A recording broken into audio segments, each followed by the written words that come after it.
Today, the House of Representatives passed a wide-ranging package of gun control legislation. This in the wake of recent mass shootings. The Protecting Our Kids Act, as it's known, passed largely along party lines. 5 Republicans voted for it, 2 Democrats voted against. The legislation includes a series of individual bills aimed at preventing gun violence. Among other things, the package would raise the age to buy certain semi-automatic rifles from 18 to 21.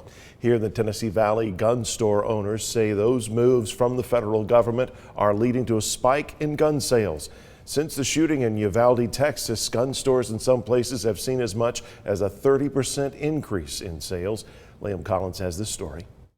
Since more than 24 people were shot downtown, gun store owners say they've seen a spike in new gun ownership. The reason why? New buyers tell managers they felt unsafe and the need to protect themselves more than ever before. Guns are flying off the shelves in Tennessee Valley gun stores. People are becoming afraid, and a lot of new people are coming to purchase guns. About as much more, though, as Bob Drews with Shooter Supply in Hixson expected. He sees a spike every time mass shootings like in Buffalo and Uvalde happen. In the past week, he says handgun sales have jumped as much as 20%. And he says buyers tell him it's a reaction to what they hear from lawmakers. An active shooter situation happens. What do the left do right away? We're going to take your guns. We're coming for those assault rifles. Last week, President Biden called on Congress to reinstate the assault weapons ban.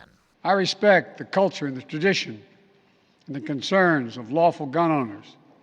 At the same time, the Second Amendment, like all other rights, is not absolute. Drew says it's even more so after the last 2 weekends in Chattanooga. 26 people have been injured or killed in 3 separate downtown shootings in 2 weeks. People want to come and really understand how to shoot, which is a great thing. A trained person with a handgun is a good thing. But only, he says, if they're handled responsibly. He says he gets 3 to 4 calls a month from the ATF. And what they're asking is who purchased the gun?